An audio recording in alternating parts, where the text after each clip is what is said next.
अपनी पिछली 2 वीडियोज़ में हमने स्पाइना बाइफिडा के बारे में जानकारी ली कि ये क्या होता है, क्या कारण हैं, क्या लक्षण हो सकते हैं और इसका पता कब लगाया जा सकता है और इसके क्या ट्रीटमेंट ऑप्शंस हैं। लेकिन फिर भी कुछ ऐसे सवाल आप लोगों के मन में स्पाइना बाइफिडा के बारे में ज़रूर थे, जो परेशान कर रहे होंगे, जिनका जवाब आज हम इस वीडियो में लेकर आए हैं।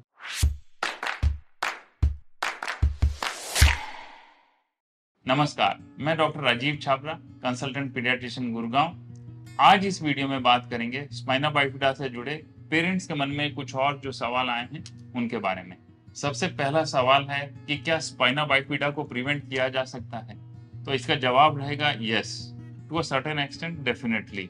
कैसे कर सकते हैं कि अगर एक महिला जो गर्भवती होना चाह रही है, प्रेगनेंसी की इच्छा रखती हैं, कंसीव होने से 3 महीने पहले अगर फोलिक एसिड का ट्रीटमेंट चालू कर दें, which is to be taken on a daily basis, और ये शुरू के ट्राइमेस्टर में भी कंटिन्यू करें।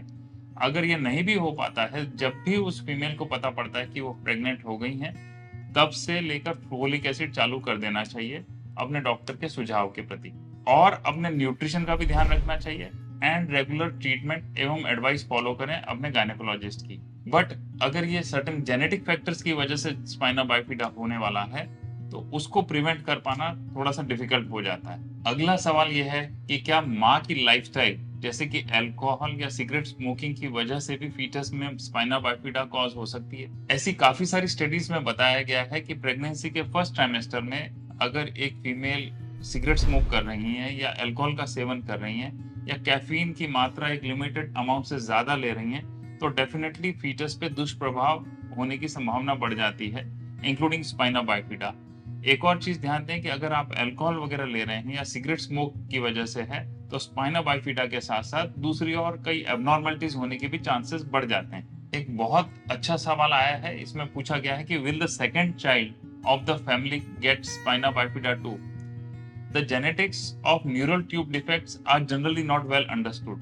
जिन फैमिलीज में अगर किसी एक बच्चे को स्पाइना बाइफिडा हो रखा है, तो डेफिनेटली सेकंड बच्चे में 1 in 5 प्रोबेबिलिटी बढ़ जाती है स्पाइना बाइफिडा होने की। इसलिए ये कहा जा सकता है कि स्पाइना बाइफिडा का होना केवल जेनेटिक फैक्टर्स पर डिपेंड नहीं करता है, इसके लिए कई अन्य एनवायरमेंटल फैक्टर्स भी क्रूशियल रोल प्ले करते हैं।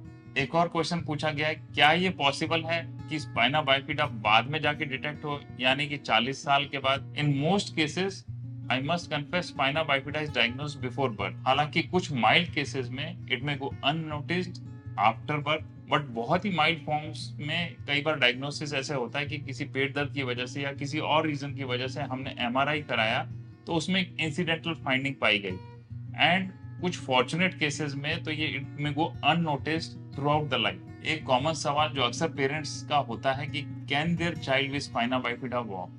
स्पाइना बाइफिडा से अफेक्टेड लोग अलग अलग तरीकों से चल फिर सकते हैं, सो एक स्पेक्ट्रम है, आप समझ लीजिए। कुछ लोग बिना किसी मदद के चल सकते हैं, जबकि कुछ लोग ब्रेसेस के द्वारा, कईयों को क्रचेस की जरूरत पड़ सकती है या वॉकर्स की हेल्प लेना पड़ सकती है, और कुछ लोग जिनमें सीवियर वैरायटी का होता है उनमें व्हीलचेयर का यूज करना पड़ता है। अगर स्पाइना बाइफिडा उनके स्पाइन के ऊपर वाले हिस्से में अफेक्ट करता है, तो उनकी लेग्स पैरालिसिस की संभावना बढ़ जाती है और उन्हें व्हीलचेयर की जरूरत पड़ सकती है। स्पाइना बाइफिडा से सफर कर रहे बच्चों में early intervention, physiotherapy, right mobility aids and the approach of parents toward the disease has to be right, उसकी बड़ी इंपॉर्टेंस है। एक और क्वेश्चन आया है, will my child ever gain urinary continence and bowel control with spina bifida? The age at which a child starts to work towards urinary continence यानी कि bladder control is based on physical ability of a child along with social situation. अक्सर बच्चे जब school going as के होते हैं, तो उनमें बाउल और ब्लैडर कंट्रोल आ जाता है। अब ये समझ लीजिए कि इस एज में पेरेंट्स को 2.5 साल की उम्र के बाद में इस पर काम करने की आवश्यकता होती है।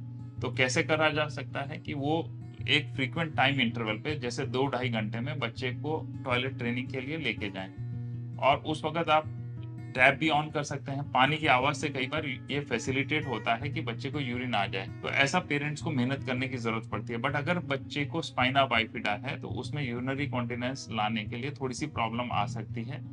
बट आई मस्ट कन्फेस कि आप फिर भी ये ट्राई करें, ऐसा प्रोग्राम करना जरूरी है। अगर इसके बावजूद भी सक्सेसफुल नहीं होते, तो कई बार हमें कैथेटर डाल के या कई बार सर्जरी की भी आवश्यकता पड़ सकती है। ब्लैडर कंट्रोल के साथ इस उम्र में बच्चे अपने बॉवल को भी कंट्रोल करना सीख रहे होते हैं। स्पाइना बाइफिडा से सफर कर रहे बच्चों में कॉन्स्टिपेशन भी एक कॉमन शिकायत है। बच्चे को अपनी स्टूल कंसिस्टेंसी ठीक रखना भी जरूरी है, जिसे एक फूड प्लान के जरिए अचीव किया जा सकता है, जिसमें ज्यादा फ्लूइड देना या जरूरत पड़ने पर एक्स्ट्रा फाइबर शामिल होना।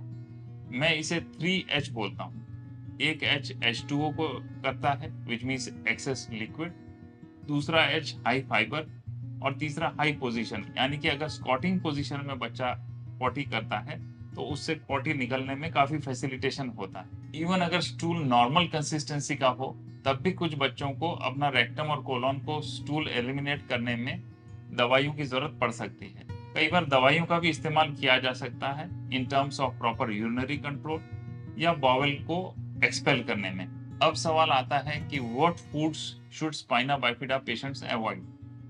Extra fat, added sugar like chips, sweet treats, soda, juice including 100% juice के सेवन से ओबेसिटी होने की संभावना बढ़ जाती है, क्योंकि ऐसे बच्चों में शायद लिमिटेड फिजिकल मूवमेंट हो रहा हो। Therefore these things are to be avoided. Food में फाइबर एक्सेसिव शामिल करें to avoid constipation. Plan to give healthy meals and snacks at set times rather than having frequent meals at frequent intervals throughout the day. And physical activity को जितना आप encourage कर सकें उतना बेहतर। Why isn't my child doing better in school? He has spina bifida at a low level and I have been told his IQ is normal. ये थोड़ा मुश्किल सवाल है। स्पाइना बाइफिडा वाले बच्चों को अपनी पढ़ाई में एक्स्ट्रा मदद की आवश्यकता हो सकती है, क्योंकि इन बच्चों में फिजिकल प्रॉब्लम्स ज्यादा होते हैं, उनका पढ़ाई कहीं ना कहीं सफर करती है और स्कूल प्रोग्रेस धीरे हो जाती है। अक्सर ये देखा गया है कि स्पाइना बाइफिडा वाले बच्चों में वर्बल आईक्यू उनकी परफॉर्मेंस आईक्यू से ज्यादा होता है, क्योंकि फिजिकल परेशानियों की वजह से स्कूल में कहीं ना कहीं उनकी परफॉर्मेंस हैम्पर कर सकती है। Early intervention programme, special educator एवं स्कूल के सपोर्ट से स्पाइना बाइफिडा वाले जो स्पेशल नीड्स के बच्चे हैं वो स्कूल में बेहतर परफॉर्म कर सकते हैं। Can people with spina bifida have kids? Spina bifida के केसेस में अगर नर्व डैमेज इतना सीवियर नहीं है कि उस पर्सन की सेक्सुअल फंक्शनिंग को इनहिबिट करे, तो definitely they can bear kids and they can be fertile. It all depends on severity of spina bifida और ये किस लेवल पे है। आशा है कि आपको स्पाइना बाइफिडा से जुड़े सारे क्वेश्चंस के जवाब मिले होंगे। ऐसे ही हेल्थ रिलेटेड वीडियोस के लिए हमारे चैनल से जुड़े रहें।